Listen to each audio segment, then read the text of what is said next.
What do you say we make character number 5? We have quite the lineup so far. Some very interesting ones. And we're going to make the full party tonight. Afterwards, we are going to work on a dungeon. I have most of it primed and ready to go for narration and consideration. And then, you know, springboarding off of that, I'd love to open it up and have a dialogue about what would you think about including? What would you do differently? Or what would you include or disclude?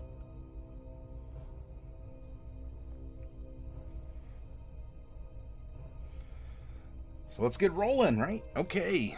Male, female, or multi-class character. Roll a percentile. 80, we have a male. Roll a d10 for the race. 1, a dwarf. Let's roll this again. Evens, a hill dwarf. There we go. Next up is the alignment of the character. 2 percentiles. 63 and 53. That is going to put us in true neutral. So he could take it or leave it. His level will be determined on a with a percentile roll. 42 puts us at level 11. Just shy of our third ability score increase, or ASI, or improvement, I'm sorry. In other words, a stat bump. So he's going to get 2. And of the 2, let's find out how many of those are going to be feats. With a 57, he's going to take 2 stat bumps. Next up, let's determine a background for this character with a 13-sided die. We rolled 10. He is a sage. And let me double check, because one of these still needed a correction.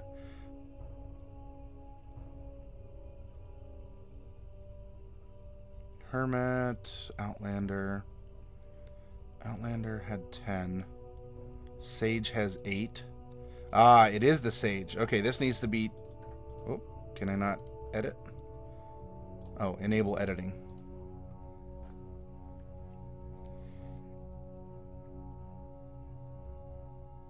Oh, whoa, what's going on?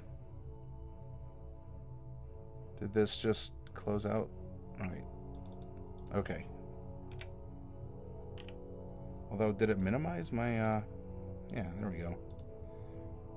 Alright, so we got to change that to a D8, because there are 8 different Sage backgrounds, or like origins.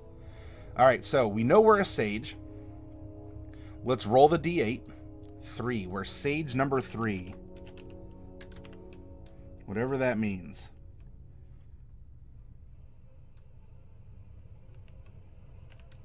We'll come back to it. That's a placeholder for right now. Next, let's roll 2d8 personality traits. 3 and 4. And then 3d6. 1, 6, and 1. For an ideal, bond, and a flaw. Again, don't worry about what it means. We'll get to it. We're going to form some other aspects of our character first, before we focus on those details.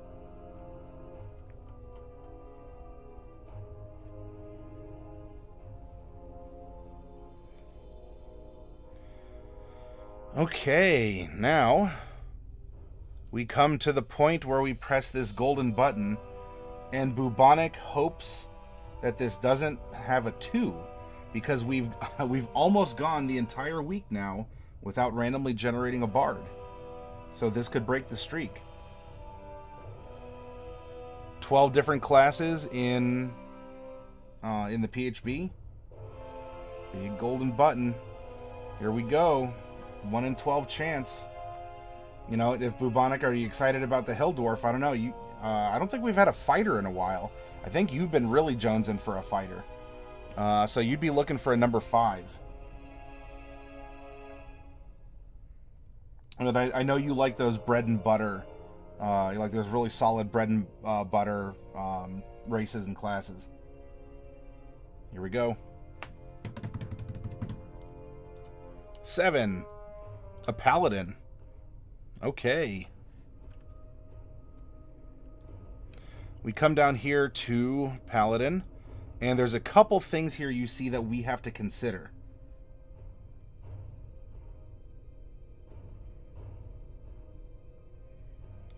Paladins get one of 4 different fighting styles. So let's roll a d4 while we're here. This is going to be fighting style number 4.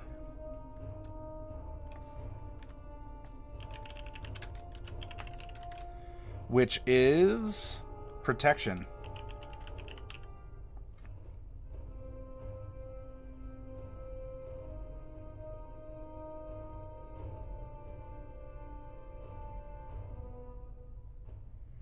Now we are going to choose with a D3 which oath this paladin is going to take. 2. Oath of the Ancients. So you're kind of a druidin in a way.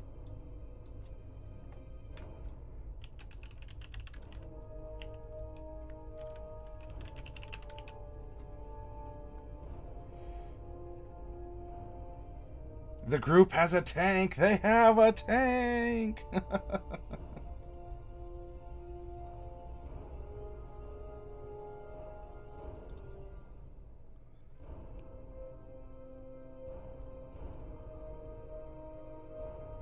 All right. Physical traits here. We have our Dwarf. Starts at 3 foot 8 inches tall, and we're going to add 2d4 inches to him. 7. All right, so he's going to be 4 foot 3. We're going to take the same 7, and we are going to multiply it by 2d6. By 9. All right.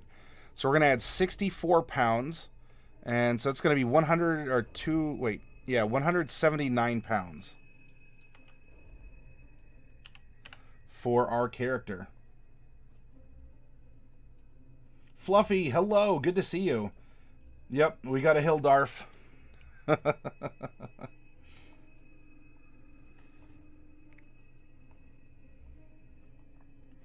Now for his age, we're going to roll a percentile and find out where in his life cycle he is. At 24, that is in the young adult phase. We come down here, right? Here's column number 2. Let's cross-reference it with dwarves. And he's between 50 and 100. Roll a 50-sided die. We get 50. All right. So he's a young adult at 100. His next birthday, he'll be, he'll be sort of like an age equivalent of like a 20 to, like 25-year-old human. So he's still spry. He's got a little spring in his step. All right, we have finished with this document. We don't need any more random number generation. We have our placeholders in place. And the bones have been cast into the augury, and now it's time to read their meaning. Let's draw this character now fully from the mists of creation and breathe life into him. You're just in and out today, Fluffy? Well, thank you for still coming in and shouting out a very good opening theme to Cowboy Bebop.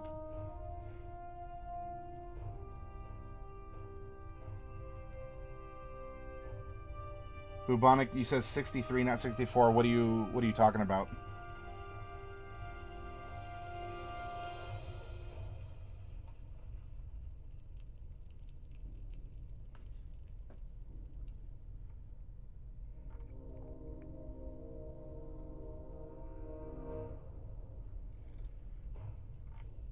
Minimize this. Oh, shoot. I'm sorry. Yeah, here. We'll shave one off. Yeah, because at 45, 54, 63. Thank you. All right, he is a sage. I recommend starting with your background because this is going to help you determine who your character is, not just what he does. You know, he's more than a race and a class. The background of your character is important. That is the third leg of the stool upon which your character sits.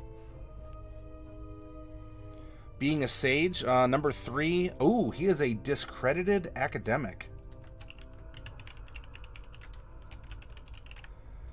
So now we can wonder what happened. Why did he get fired or lose his job? Or, you know, is he still employed, but he is the, you know, the butt of all jokes from his peers? You know, if he submits something for peer review, it kind of comes back with some lewd drawings or some, I don't know, something else on it. We are going to know Arcana and History from our sage background. We're going to get 2 languages of our choice. Well, we're a dwarf, so we get by default Common and Dwarven. Und then we will give him 2 other languages.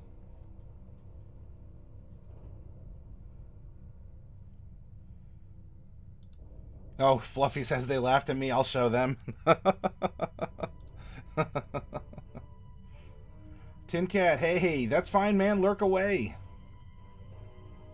Lurk away. Lurk away, Tin Cat. Lurk away. We're going to get some equipment here. We're going to get ink and quill. A small kniff. Now, if you talk to your DM, he might say, yeah, take that as a dagger if you want. Otherwise, you know, it's like a little... actually, I have one on me here. It's like a little pocket knife. Now, this one is about 100 years old and has a bone handle. This was my grandfather's. You know, just like a little pocket knife, a letter opener, right? You're a sage. You have to open many letters, presumably. Pop wax seals, that kind of a thing. Now, this is where we get very specific. Does every sage need a letter from a dead colleague posing a question you have not yet been able to answer? Whew, that was a breath. No. This is an excellent roleplay prompt, however, to get you to think about what are you researching? What do you want to prove? What is your goal?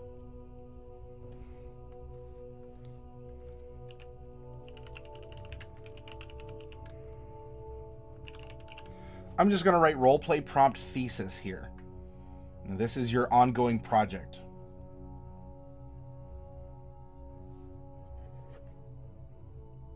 Oh, it was almost like this, Bubonic.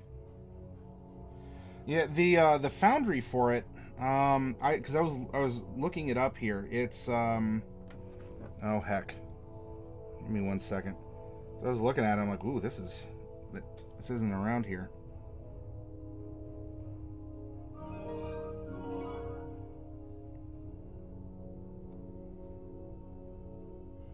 Challenges cutlery. Bridgeport. Ostomer, thank you very much. And hello to you in Hungary from the US. I'm remembering. Ostomer, thank you very much. Yeah, so if you like doing any sort of that research, Bubonic, if you wanted to look that up, but I'm fairly certain that this is that loose? No, that's not loose. This is solid, by the way. This has survived, and this thing keeps on cutting. Good morning to you. Welcome back.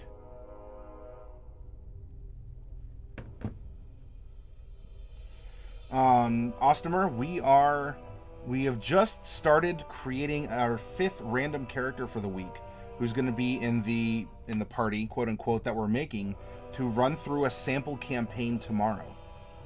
So far, we have a male hill dwarf who we determined is a paladin with the Oath of Ancients. So he's more of maybe a natural themed paladin, like a defender of nature. He has taken the sage background. I mean, I say taken, but it was all randomly generated. And interestingly enough, he is a discredited academic.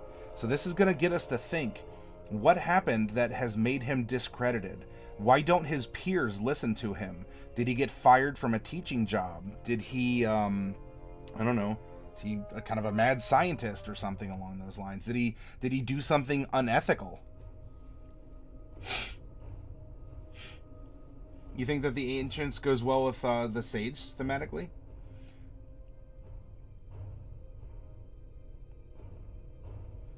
Bubonic, does that... Yeah, if you look, Bubonic. If that'll... Of course, the camera just wants to focus on my hand. Spillheart, we're getting into our 5th randomly created character. So we need to think about, why was he discredited? And then we need to follow this roleplay prompt too. He has some kind of a thesis. He has some kind of an academic project that he is working on in order to, I don't know, maybe prove that he's been correct this whole time, because he wants to get back into the good graces of his colleagues. He's also going to receive some common clothes and a belt pouch containing 10 gold.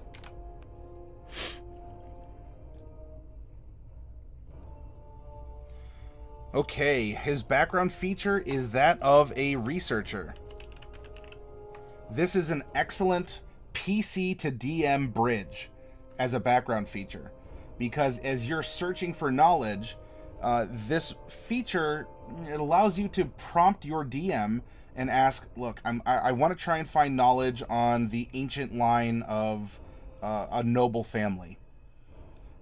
And your DM will consider that request and then give you some information in how to obtain that information. You may not have it yourself, but as a sage, you would be familiar with libraries or monasteries or pilgrim sites or other important aspects of your study.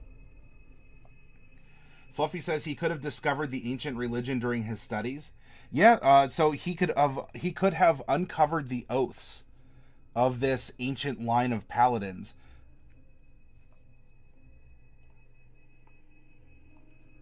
Tin Cat says his thesis, the world is run by the secret avocati. All around, suddenly he starts noticing just green ovals everywhere with kind of a golden brown pit in the middle, like eyes watching you all the time. Maybe, just you get like a green avocado right here, and you put that on the center of the fez.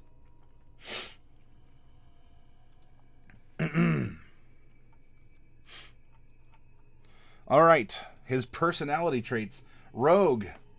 Hi to you as well. And, I'm sorry, Fluffy, you said something else before. Suppose he follows an ancient god that is outlawed in his society. When his religion was discovered, he had to choose faith or career. He took faith and sacrificed his career, but became a paladin. Ah, that is compelling.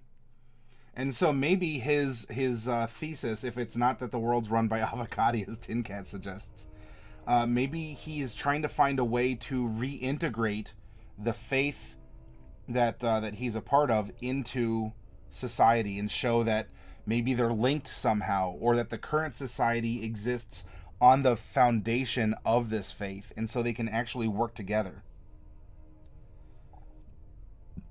You want to play as an avocado? There are, I guess you could play as some sort of avocado person. There are rules for making custom races in the DMG, and or the Monster Manual. I forget. Spillheart says that you also wish to play as an avocado person. Number 3, I'm used to helping out those who aren't as smart as I am, and I patiently explain anything and everything to others. Oh, what a nice guy. Number 4, There's nothing I like more than a good mystery. That would be a great quest for a paladin, especially in a more social or urban campaign. You know, Fluffy, that is a very good point that you've made. You know, sort of reawakening the old ways in otherwise a modern, you know, in a modern society. I mean, as modern as you want to make your D&D world.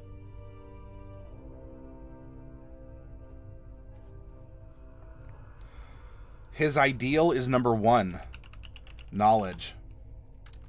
The path to power and self-improvement is through knowledge. Gain knowledge. Gain. Try and fit everything into the grand scheme of things. And the more knowledge that he has, look, he wants to help people out and explain things to others. That having knowledge helps that. As well, having knowledge helps overcome the mystery. So far, everything is working very well together. Paisy! You say it's a me. Well, it's a you, Paisy. I come here for a bit of D&D fix. The game I'm supposed to DM third session got canceled for the week since one of the players is busy with family. Oh, hopefully it's not a family emergency. But hey, come in and get your creative fix, Paisy. We're still continuing to build this paladin. You know, completely random.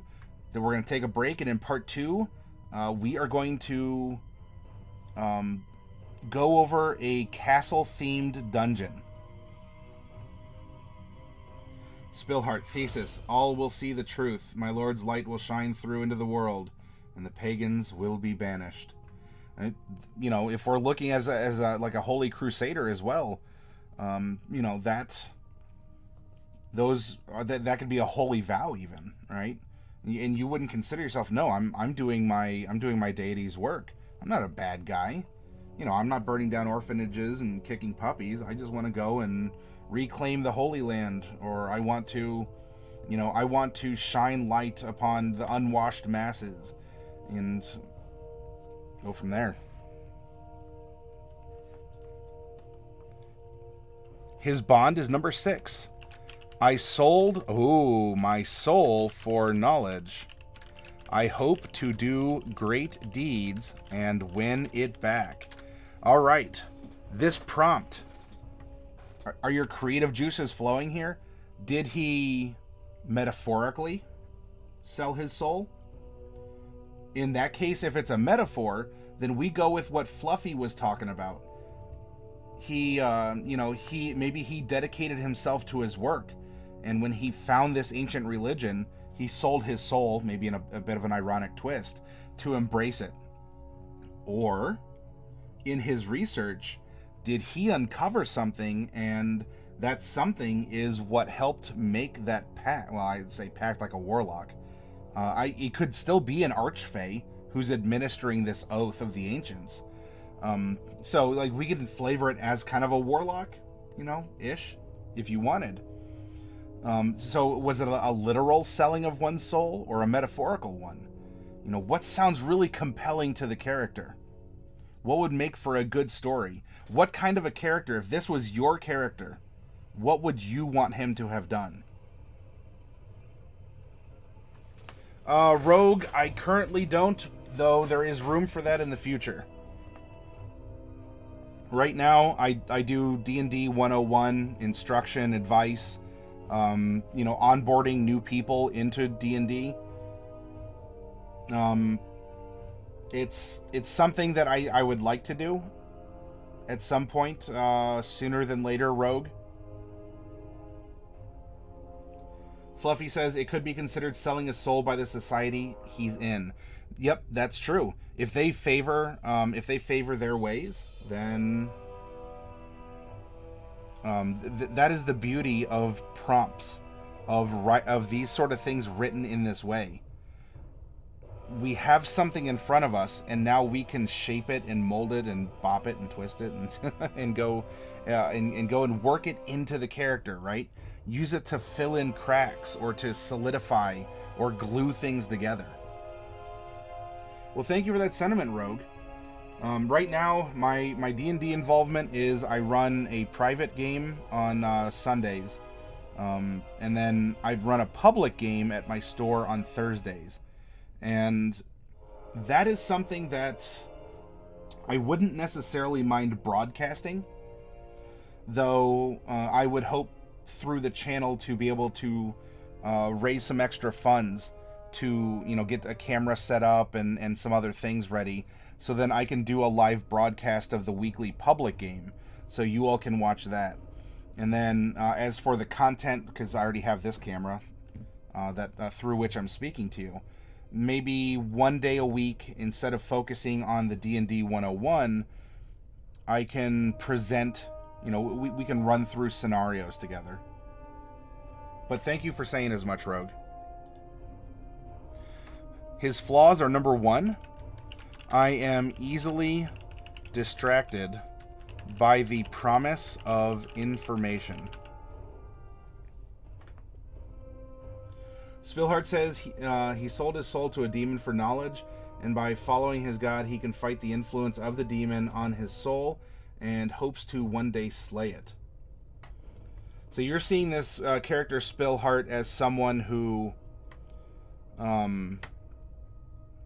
he's in conflict because he has this infernal contract. Ooh, pardon me.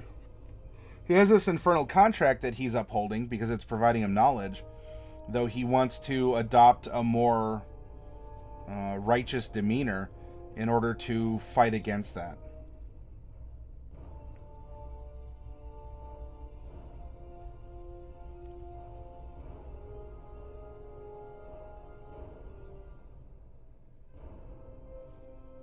Okay, yeah.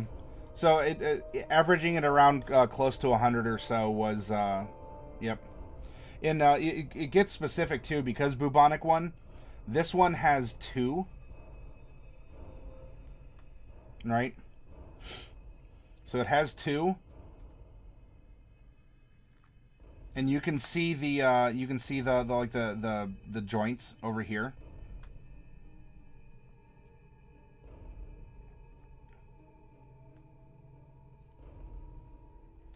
Because others of this make had 3 blades, and so if you do look at the 2, that's supposed to be a bit of a clue.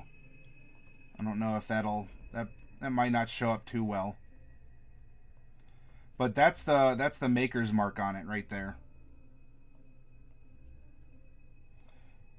and it does have the shield on it.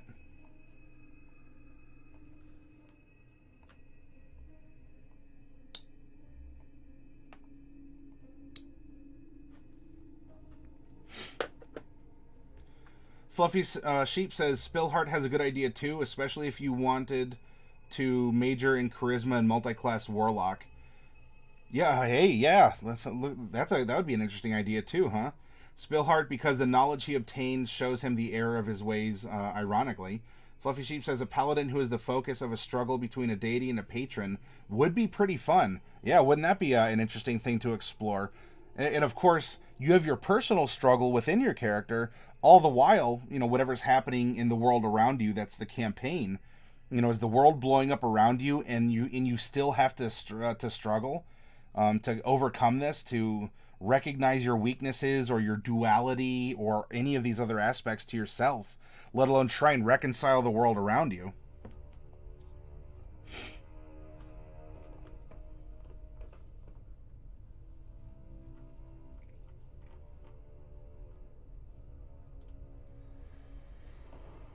Okay, that is the background. Let's find out what being a dwarf gives you. Here we go. Well, we're medium-sized, huzzah. Though we are, we're less tall, but we're more broad. So we're still medium in that case. Speed. We have a 25 run. That's going to give us a 12 climb, 12 swim, 0 fly. We do have 60 feet of dark vision. Dwarven Resilience. We have advantage on saving throws against poison, and we have resistance against poison damage. So up here on this custom sheet that we've been using, here I'll zoom in. You see here where it has immunities, resistances, and vulnerabilities. For poison, boom, just fill in the dot. It's a good reminder. We come down here to advantages versus poison.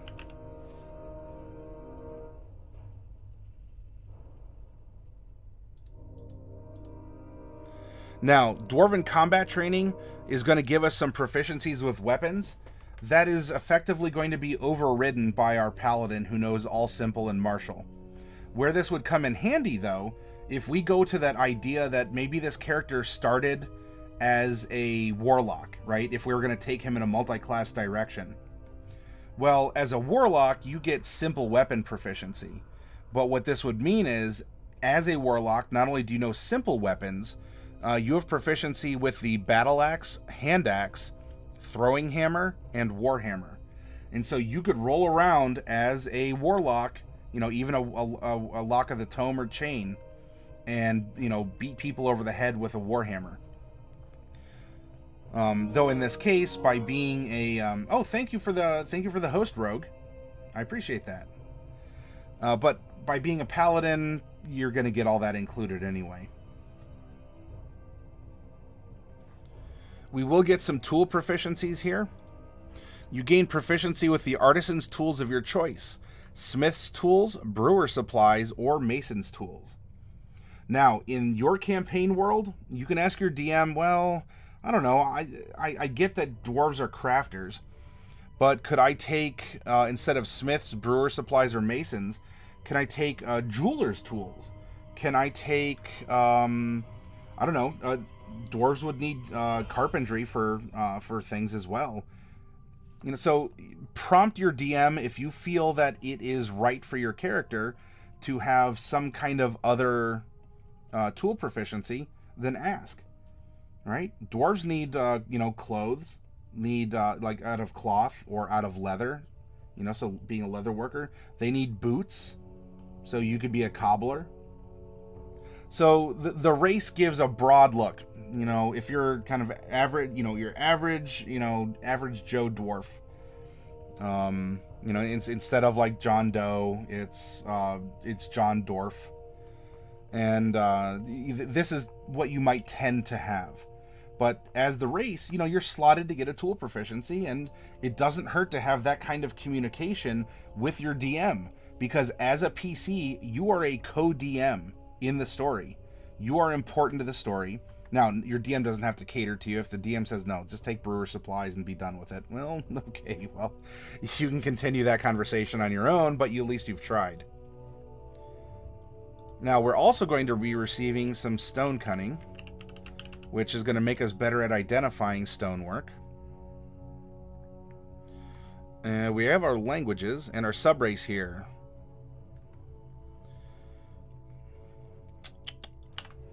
Oh, pardon me. Floating a 2 in Constitution, because all dwarves get that. Hill dwarves get a 1 in Wisdom. And we get Dwarven Toughness.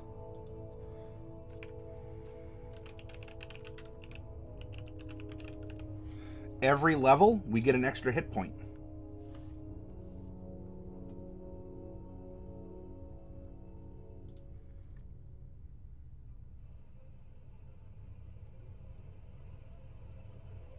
All right.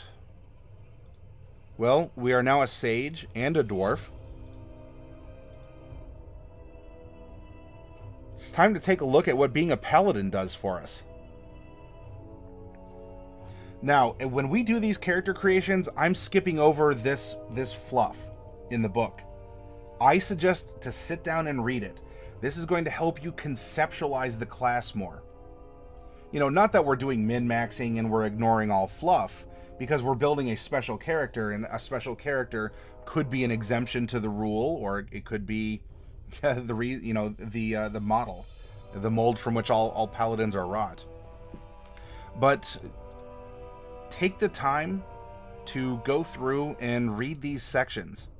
You know, they're not especially long or you know, awkwardly worded, and they can help get you in the theme. All right, we're level 11, so you can see we're working with this here. Don't let this be daunting, by the way. I'm sorry for the yawns. I'm not sleepy. I think that's just my body reminding me that I need to, you know, breathe oxygen and, you know, that kind of a thing. So we're going to get abilities, some spell casting. This will all come in due time.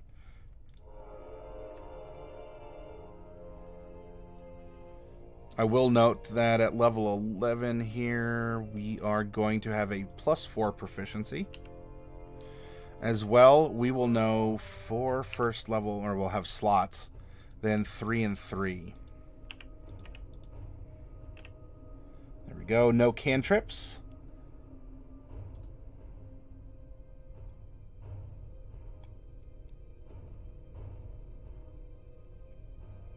We are a D10 hit die class. And we have 11 such hit die because we're level 11. That makes sense, right? Remember, your hit die represent how much you can intrinsically heal yourself between combats without having to use your cleric's healing powers. We are going to have proficiency in all armor and shields. And for weapons, simple and martial. No tool proficiencies. Our saving throw proficiencies are going to be wisdom and charisma.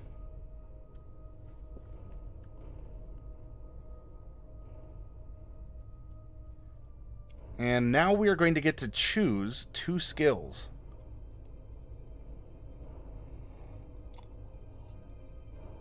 Ooh, pardon me. Now, given who he is via his personality, think about which 2 skills he would take as a character. Right? He's a sage, he's discredited. He's used to helping others who aren't as smart, so he explains things. Does that explanation then mean that maybe persuasion is something that he is well versed in? He seeks knowledge. Well, religion is a skill that we can be proficient in. That is a knowledge as well. Remember, the religion skill doesn't measure how pious you are. It's your knowledge of other religions, in stories, in symbolism, and, you know, major characters and that kind of a thing. Holy shapes and colors and holidays and the like. So athletics, insight, intimidation, medicine, persuasion, and religion. Spillhard is thinking arcana and history. We already receive arcana and history from our background. So what we're looking at here is the skills that being a paladin offer to us. Thematically, I think you have to take religion here since that's his whole background. I think religion fits. I don't think we have to take anything as a general disclaimer, but I do agree with you, Fluffy, that I think religion would fit because of these story elements we're pulling together in what would make him a compelling character. You think persuasion seems like a good choice too? So if we go here to persuasion and religion.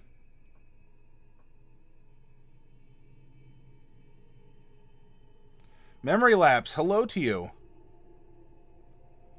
Now we're going to get a little bit of starting equipment. We're going to get a martial weapon and a shield, or 2 martial weapons. Well, because our fighting style is protection, that does necessitate a shield. So I recommend that we go shield. And on this character sheet, if you look here, there's a little shield box, and we just fill that in to indicate that we have one equipped. That said, you know, Fluffy, Spillhard, Bubonic, anyone out there, what kind of a martial weapon would we like to give him? Do you want to go classic sword and board? Do you want to give him a flail? Like a flail and a shield? Does that seem compelling? Do we want to give him an axe or a hammer or like a maul or a warhammer? Do we want to, I don't know, we could go with, there's all kinds of other weapons out there. GM Vault, you want him to have a warhammer? Fluffy Sheep says he's on a quest to bring his religion to society, then he would need persuasion, and if he's half warlock, he should probably still have it. Well, so mechanically, we're not building him to be warlock, because we didn't get into the multi-class chance. But for setup or for consideration, Fluffy, I agree. Yep, it should be one-handed. Game Master's Vault is suggesting going a Warhammer. So a Warhammer and a shield. Gidlock, you like the flail and board idea? You know, flails are very underrated weapons. In fact, I haven't seen Arthas in here in a while. I don't know if he's doing okay, but one of our members here, it's not SCA, it's HEMA, Historical European Martial Arts, and he actually gave us some fun insight into using a flail in actual combat. And interestingly enough, flails are very good as anti-shield weapons. Now, in D&D 5th edition, there's no special properties to a flail. Though, if you wanted, as a house rule, you know, this is a DM decision, or as a PC, if you understand a weapon's use and you can prompt your DM, you can say something like, well, if you use a flail, then maybe you can ignore the shield bonus on an enemy if you, if you'd hit otherwise, or something along those lines. Now, that's balanced out, because look, not all enemies use shields. You're not going to get an extra advantage against, I don't know, a wizard casting spells at you because he doesn't have a shield. Well, not a standard one anyway. But if you're fighting against other, knights or fighters or something, in that case, if you're using a flail, then you could ignore that +2 bonus that the shield would give, because flails are meant to be anti-shield weapons. Anyway, that's something for consideration. Dorgum says you should never limit yourself to only what your fighting style needs. Fluffy Sheep says, I like flail for the religious aspect, or hammer for the dwarf. Well, I mean, you kind of combine the two. A flail is still a bludgeoning weapon. So what if we go flail here? We're still dealing bludgeoning damage, and it could be very thematic. Spillheart says, what if we did him as a sword and shield, and if we did the demon idea, he would 2 Warhammer when the demon is... Okay, yeah, I think there might have been some spelling or autocorrect or autofill things, Spillheart.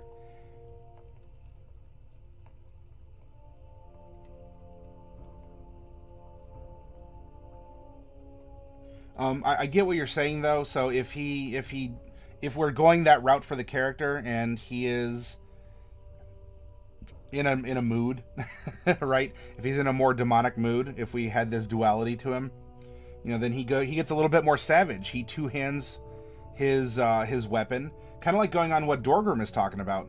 He doesn't use a shield. He gets a little bit more reckless, not reckless, but not reckless like a barbarian. He just gets more savage with his attacks. Yeah, that's a great way to express your character and your personality if you'd like. And as Dorgrim said, look, we could technically just give him a lance, right? He can just go around. He's not mounted, but he just carries a lance around because that's what he does.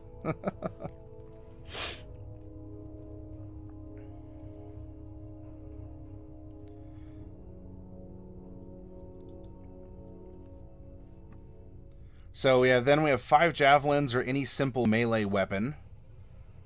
That could even be something like a club, or if we want to go a hammer, we could give him a like a throwing hammer.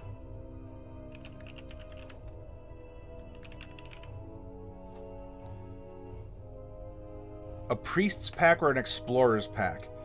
I think because look, he has this set up as a sage.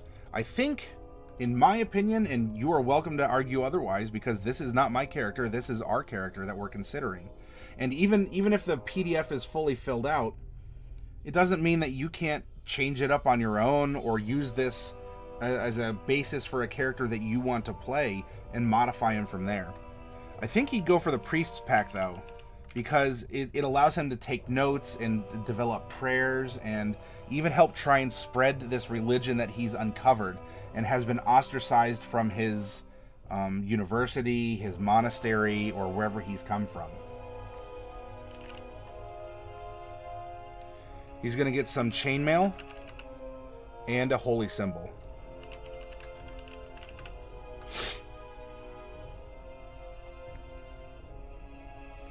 All right, what else is he going to get? He is going to get Divine Sense. It's effectively like a detect good and evil around you. Now, if you want me to go back and detail what these words mean, because I'm just writing down placeholder titles of features and traits and abilities, make sure you let me know. You are always welcome to ask questions over here, to interrupt, and even if it's not directly related to the character, if you come aboard and like, oh, I have a D&D game, tomorrow morning or afternoon or whatever, and I'm in a pickle. What should I do about this? You can come in and ask. This is an open forum for all of us. There's our Divine Sense. We are also going to get Lay on Hands.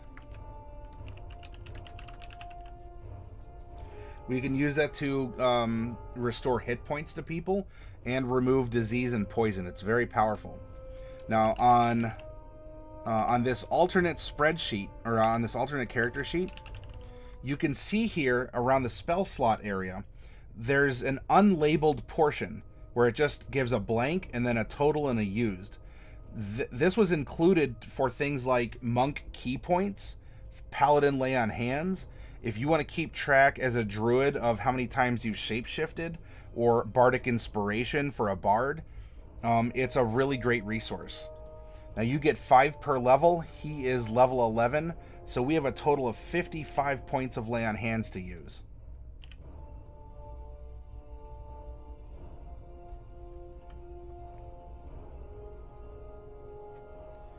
Spillheart says, you're thinking about joining the Thursday game at the shop and you could use this character at it?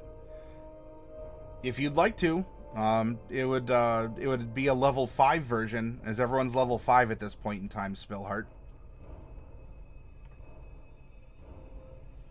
It's fine. I understand. Look, that happens to a lot of us.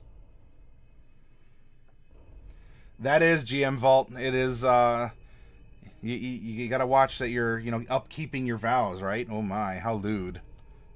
How lewd. Now we get our fighting style. Protection means when a creature you can see attacks a target other than you that is within 5 feet of you, you can use your reaction to impose disadvantage on the attack roll. You must be wielding a shield. So you got to stand next to a buddy, right? If you have your, if you have your shield on here, and you're standing next to him, you can go no and outstretch your hand and try and distract or otherwise make the attack more difficult. Memory Lapse says Pallies are so good at controlling the field while being offensive at the same time. They can do some big damage too. I mean, when you start smiting as a paladin, oh geez.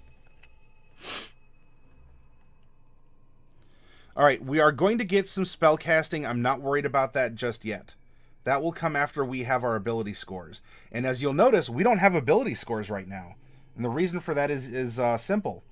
We want to know who this character is before we're even remotely worried about the finite, crunchy mechanics to the character.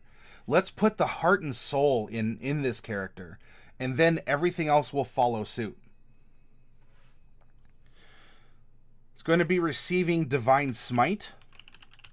That lets you blow a spell slot and get some bonus damage. You're also going to receive Divine Health. At 3rd level, we take our Sacred Oath. That is going to be the archetype that you see on the sheet here. And we'll go into the archetype in just a little bit. We'll get our ASIs at 4 and 8. We will receive an extra attack. An Aura of Protection. Starting at 6th level, whenever you or a friendly creature within 10 feet of you must make a saving throw, the creature gains a bonus to the saving throw equal to your charisma modifier. As well, we have received an Aura of Courage. Starting at 10th level, you and friendly creatures within 10 feet of you can't be frightened while you're conscious. And at 11th level, we come back up here and we have improved Divine Smite. You are so suffused with righteous might that all of your melee weapon strikes carry divine power with them. Whenever you hit a creature with a melee weapon, the creature takes an extra 1d8 radiant damage. If you also use your divine smite with an attack, you can add this damage to the extra damage of your divine smite. So at this point in time at 11, you're dealing a static extra damage every swing without having to blow your spell slots. But you can still do that and get even more dice on your swings. Alright, now, Sacred Oaths. We are not taking the Oath of Devotion. Nay, nay, we are taking the Oath of the Ancients. The Oath of the Ancients is as old as the race of elves and the rituals of the druids.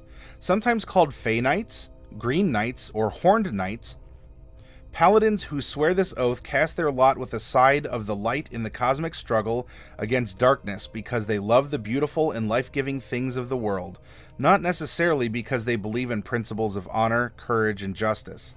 They adorn their armor and clothing with images of growing things, leaves, antlers, or flowers, to reflect their commitment to preserving life and light in the world.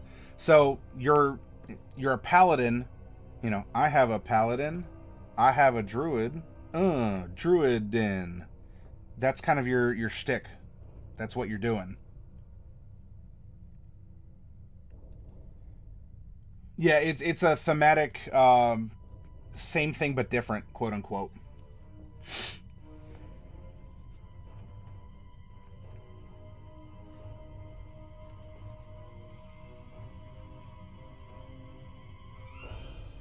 Now, this is a roleplay prompt that has some mechanical effects as well, because if you're swearing an oath as a paladin, there are certain tenets that you would need to uphold in order to continue to receive the blessings of that deity. Kindle the light. Through your acts of mercy, kindness, and forgiveness, kindle the light of hope in the world, beating back despair. Shelter the light.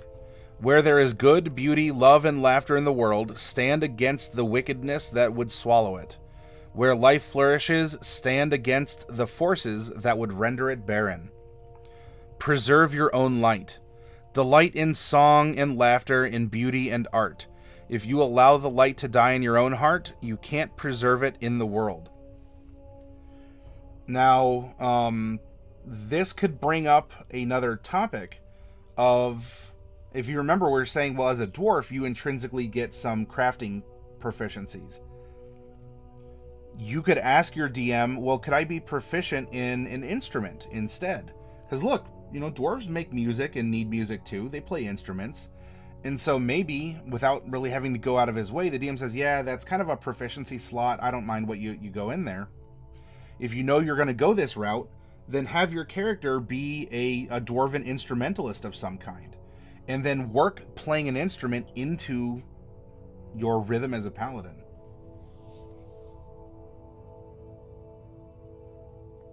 Hey, Plunder Loot. Yep. Dorgrim and Fluffy Sheep are taking care of you, Spillheart. Just keep in mind though, Spillheart, that at the public game at the store, there's not going to be multi-classing allowed. Because we want to try and keep it simple for, you know, first-timers and newcomers. But if you're going to do some experimenting at home, which I highly encourage, learning how to multi-class would be an important thing to do.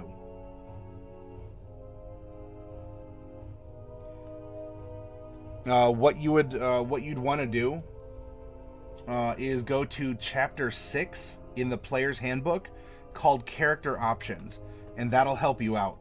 It also looks like Fluffy and Dorgrim here are able to give you some advice.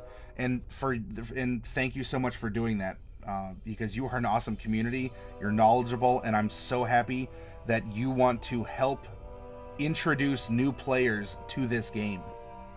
You know, unfortunately, there's still some stigmas that people are like, oh, you roleplay, you're such a nerd, or, you know, like role-playing's not cool, or whatever. Not... In this channel, nope, you're the cool kid for doing that. And also, be the light, be a glorious beacon for all who live in despair. Let the light of your joy and courage shine forth in all your deeds.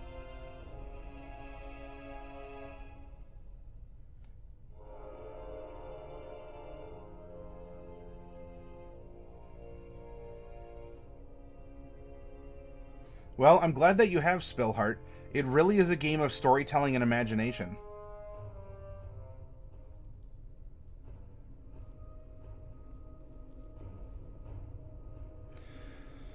Alright, we are going to get some Oath spells. We will come back to that in just a second. This is going to give us a Channel Divinity.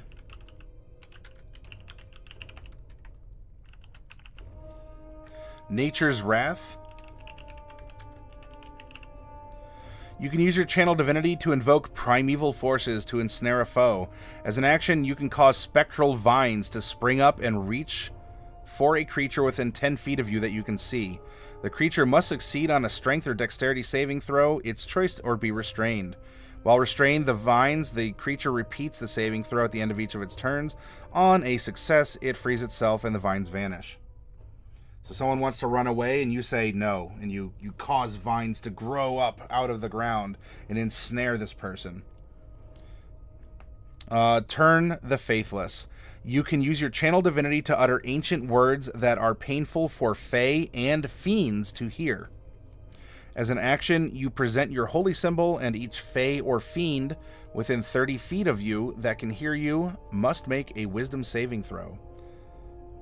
Etc. and so forth. Now, that does not work against undead. You don't have turn undead, but instead you're turning Fae and Fiends. Fiends are devils and demons. And I think Yugoloths might fit in there, even though they're kind of like they're their own thing. Your monster manual will let you know. Alright, we're also going to get... hang on. Turn the Faithless. Next up, Aura of Warding. Beginning at 7th level, ancient magic lies so heavily upon you that it forms an Eldritch ward. You and friendly creatures within 10 feet of you have resistance to damage from spells. Oh, what's that? Evil wizard wants to throw fireballs? Bring it.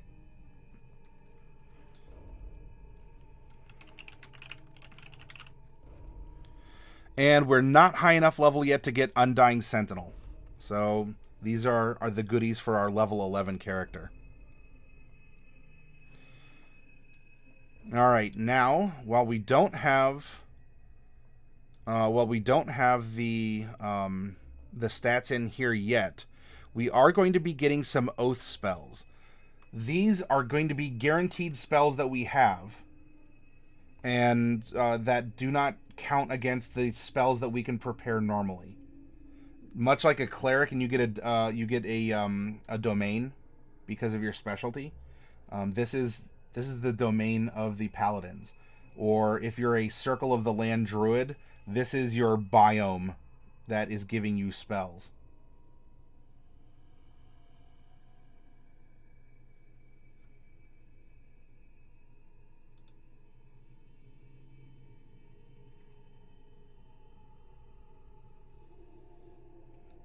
Well, yeah, because Fae are mischievous little scheming things. You're not necessarily, their advocate. Just because you're natural, you don't have to be aligned with them.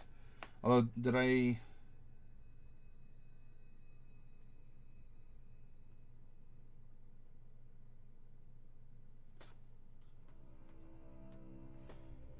Plunderloot said I made Fox want to play again. Told her to DM you, so you guess that she did. All I did was ask if my character was a solid choice. I didn't mean to make her want to play. I was just asking for advice. Did something happen, Plunderloot? Like, was there a communication error or something?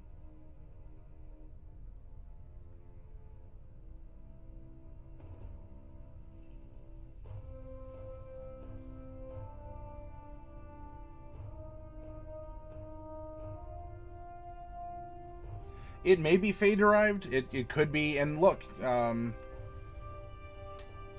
you can flavor this however you'd really like to do.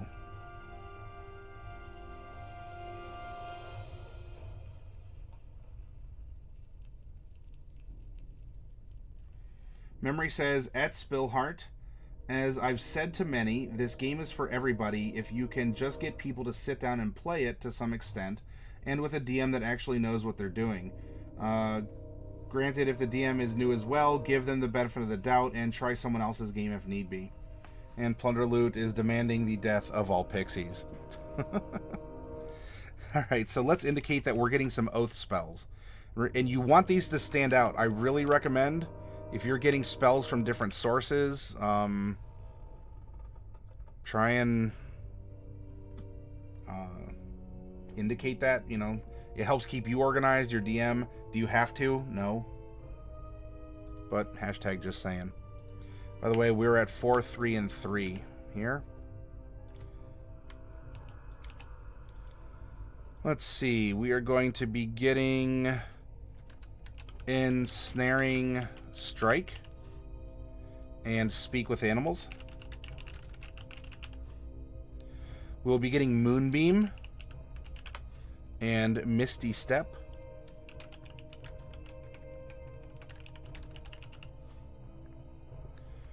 Plant Growth and Protection from Energy. There we go.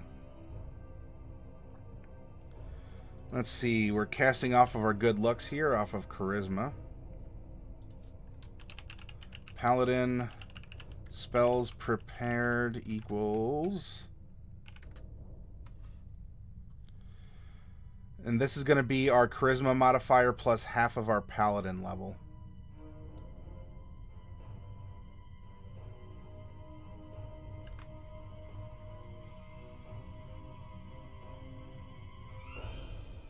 Fluffy says, I think now that the game is more story and character driven than combat, it's easier to get people to play and enjoy. Yeah, because I think a lot of people might feel, I don't know, they might feel discouraged by the math or the strategy, or, well, what if I'm not pulling my weight and it's team combat kind of a thing.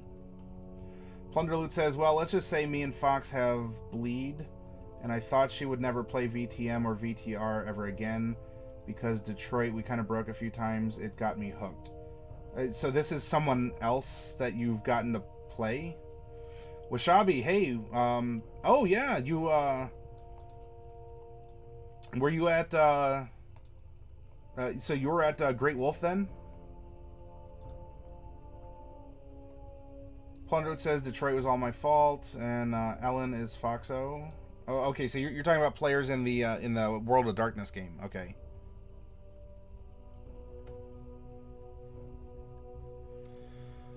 Now we can consider the stats for the character.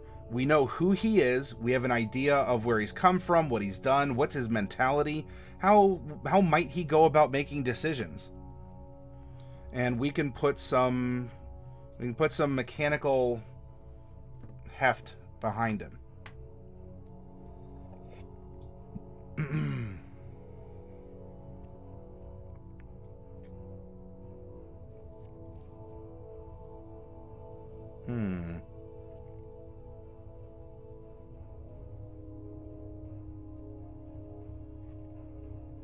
Strength is important for a paladin, as is charisma.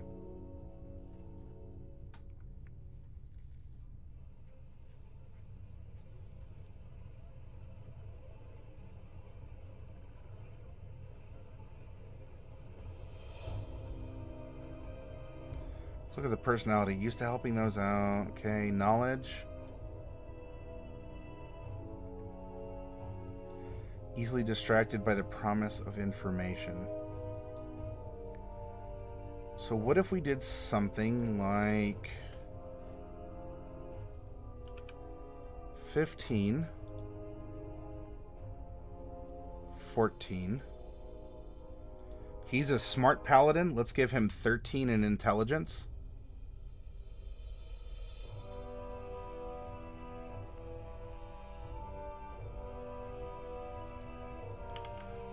Con, 10 wisdom, and 8 dexterity.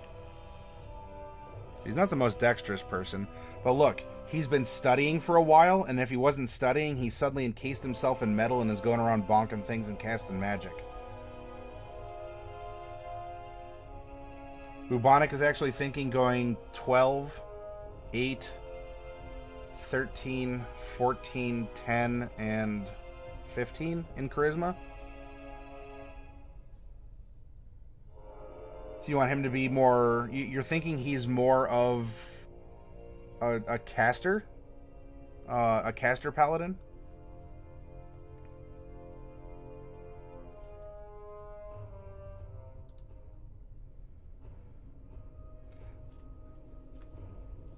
Paladin is odd because I guess you could have a low strength score paladin, but because a lot of your spells rely on you hitting with your weapon in order to smite, I would be careful about having strength be too low for a paladin. I'm all about alternate builds, and you know what? If we wanted to make a heavy, like a caster paladin, I have no problem doing that.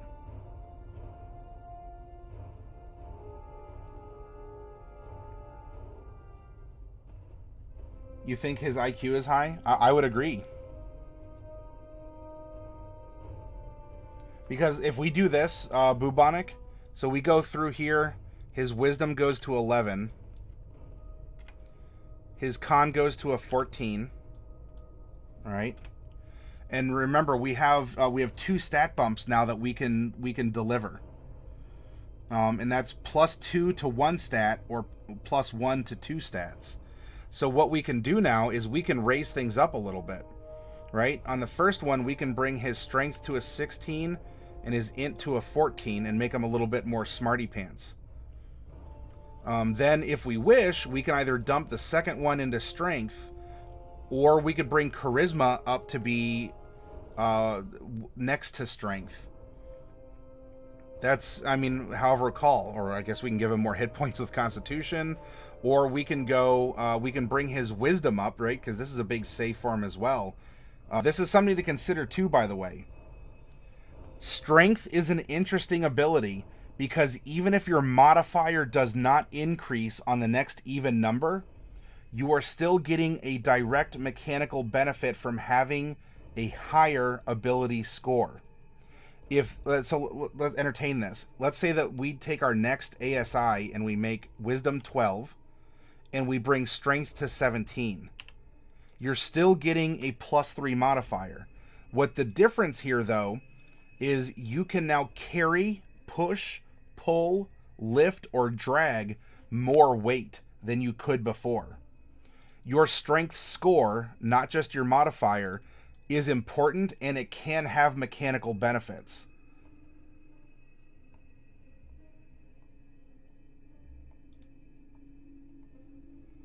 So if we carry this down, so that's a -1, 2, 2, 1, and 2.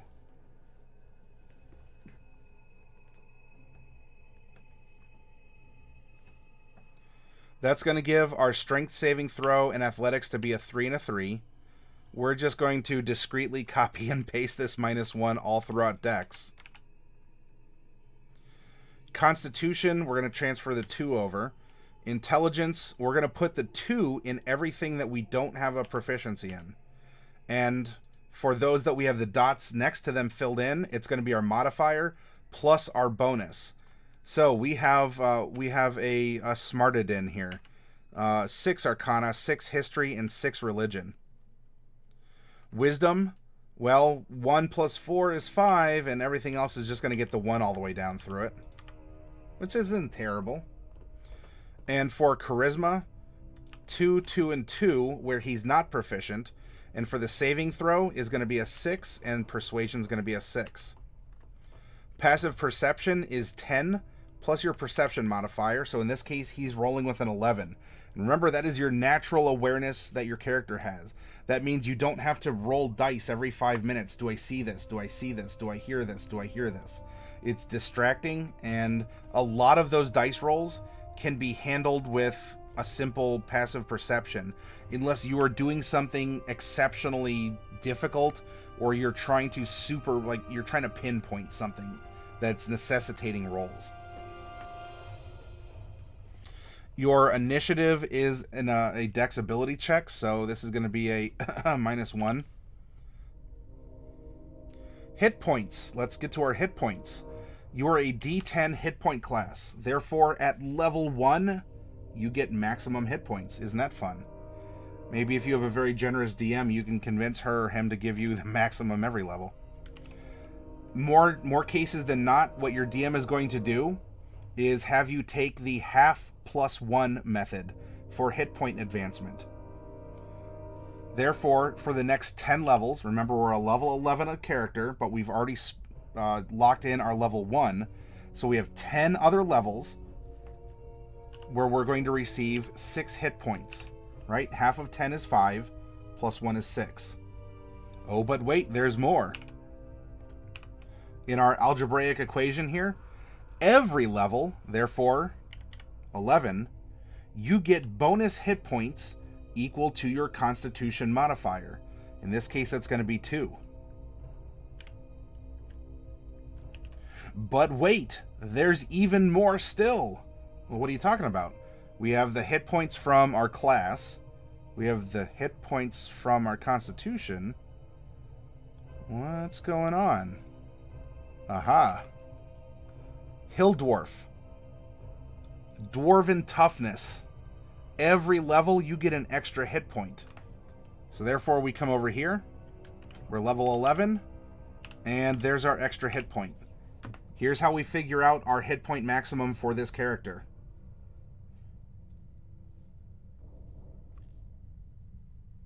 Memory Lapse says, with a paladin, you need to pull off a little more of a jack-of-all-trades kind of deal. This way you're effective in any situation to some degree, while kind of shining in a certain area more than others, but still not exactly being a Mary Sue. You're just simply a form of crowd control. King says, yeah, sometimes when you're warding off the foreign hordes in the Crusades, you can't just hit everything with your sword. Sometimes you have to eat babies. Or sometimes hit a horse with your sword. Or ride on a horse with your sword and assure the horse you won't hit with the sword. Sometimes you eat the horse, but usually not horse babies. The more you know. Let's do some math.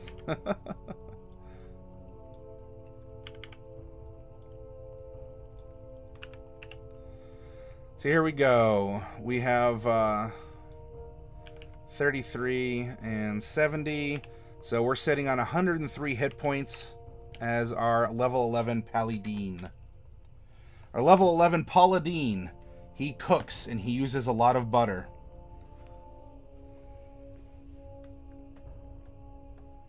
Yep, you got to know these things as a level 20 Paladin.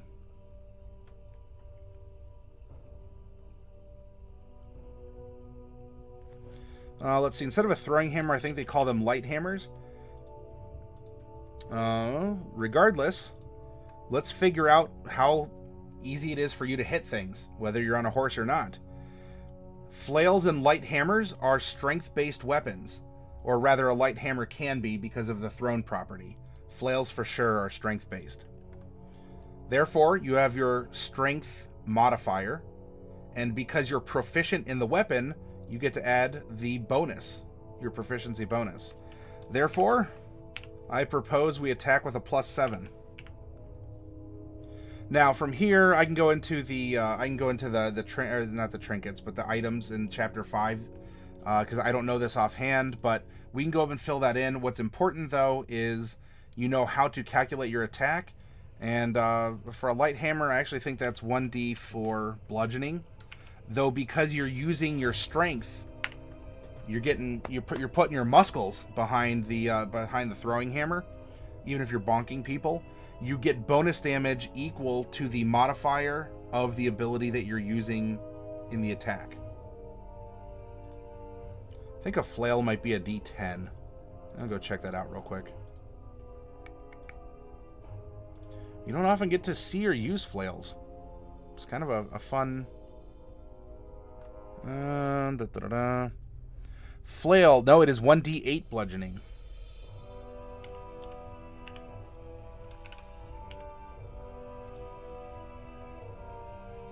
Alright, he has stats now. Dun, dun, dun, dun. That means he's earned a name.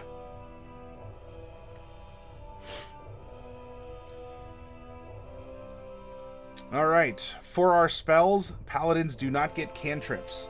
Not unless you do something special. If you're going to attack with a paladin spell, Much like we calculated up here for your weapon, you're attacking off of your charisma because you have a wink and a smile, and it dazzles people. So it's going to be your charisma modifier plus your proficiency bonus, because I hope you're proficient with magic as a paladin. Therefore, you have a +6 for your spells that require attacks. For spells that would cause me as your DM to have to save against, you add 8 to your attack, and therefore this paladin's save DC is 14.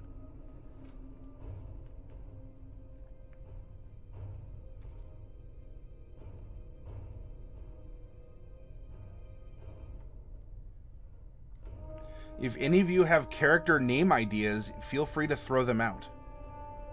I mean, like, at the chat. Don't just toss them. You came up with them. Enjoy them. Alright, so we have a 14 save DC. That is a +6. So we're being redundant over here with our spell sheet.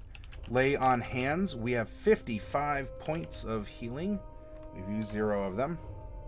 Paladin spells prepared is going to be... charisma is 2 plus half of our paladin level. We're not a full caster.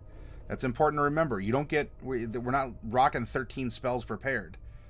Because it's rounded down, it's going to be 5. And so we can prepare 7 spells in addition to those we will always have available to us through our oath.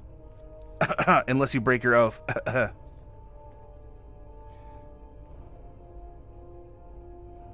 Ivalon Mergs. Well, Irvalern. Irvalern, here's my hurt. GM Vault wants to call him Boot Brandek. Spillheart wants to call him Judge Lordsman. Fluffy Sheep, names are hard, but there's an expanded name list in Xanathar's guide. Yeah, and you can always consult a random name generator, or there's in guides like that. You don't want Hurts. Not Hurts, Hurts. Come on, there's learn a hurt, not a hurt.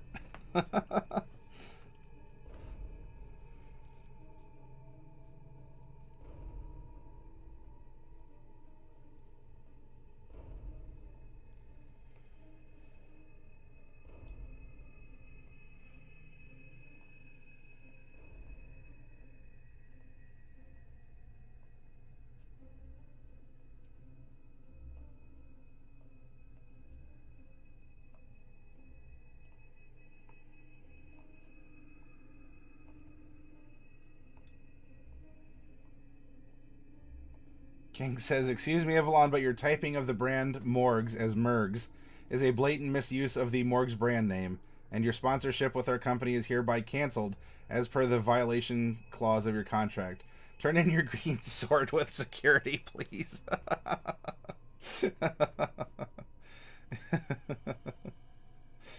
Let's see what we can do here between... so we have GM and Spillheart are...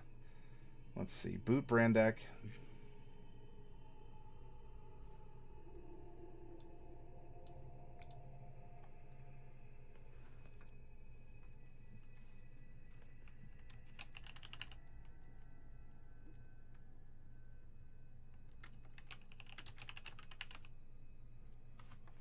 There we go. Kind of, pineapple pen them together.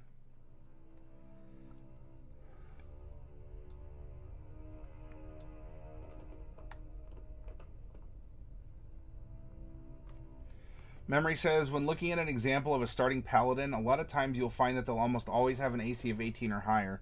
I've seen starting level 1 paladins with AC as high as 21 or 22, sometimes maybe 23 if they get lucky. So how you could do that, because your starting chainmail is 16, plus a shield makes it 18. If you take the defensive fighting style, that will bring you to a 19. And then,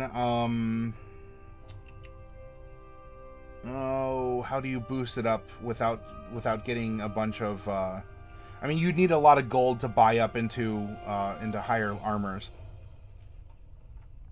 But as a level 1, for sure, you can rock a 19.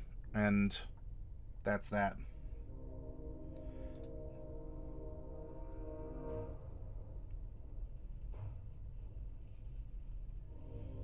Oh, I'm sorry, not level 2. I'm sorry. So yes, so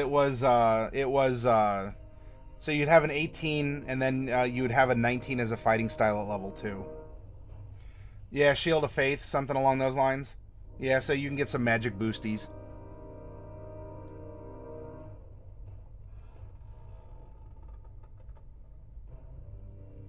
Now remember, as a paladin, much like being a cleric or a druid, you know all spells because you pray for them, and as you beseech your deity, you say, prepare me for the day ahead.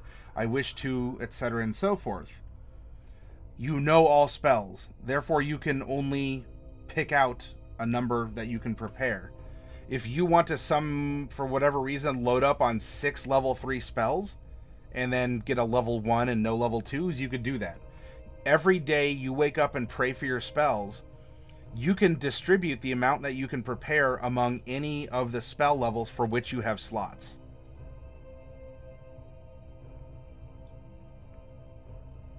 Also, as a paladin, if you summoned a mount, or if you bought, I don't know, a donkey or a war horse or something, this 4th page here could be a friend of yours.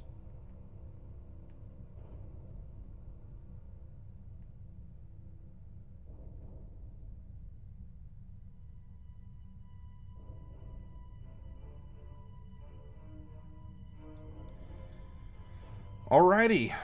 Well, there's a couple details that we can still fill in, but for the most part, we have a functional character. We have someone who is good to go. Judge Boot Brandek.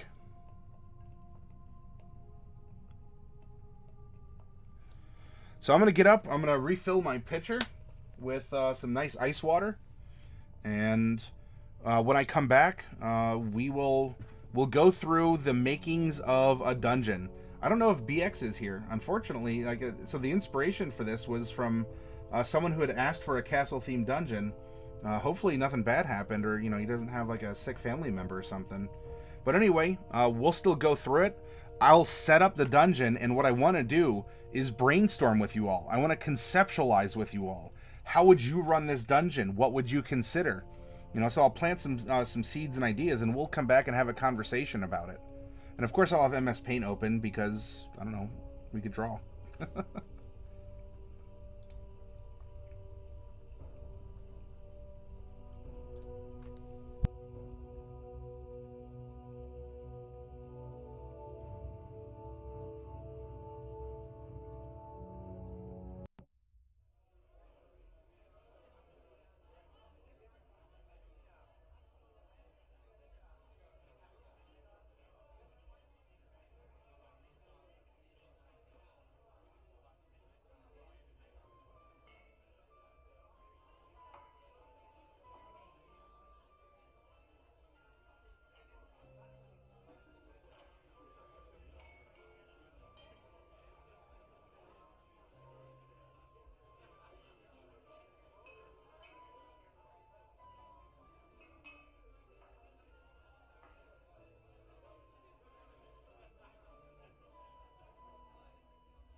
I have returned. Hello, everyone. Thank you for your patience.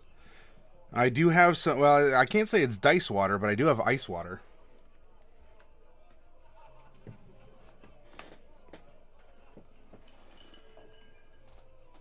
think everything's set and ready to go. Whoa, Party Gnome. It's good to see you. It's been a while. I hope you've been well. Man, Party Gnome is here. Paisley's back.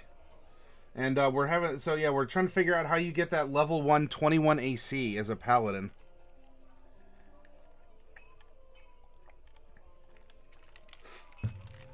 I'll be back up fully in just a second. But hey, you know what? We had our second wind, right? We're getting back into it. Party Gnome, you came in at a good time. Oh no! You pulled an all-nighter. You're doing okay. You had a really bad week. Well, not that you have to talk about, anything personal if you don't want to, Party Gnome.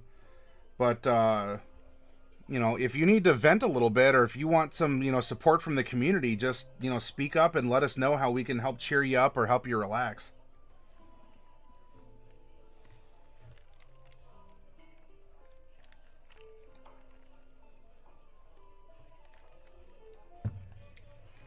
Paisley, you're saying, well, apparently my characters are not fit to leave the village.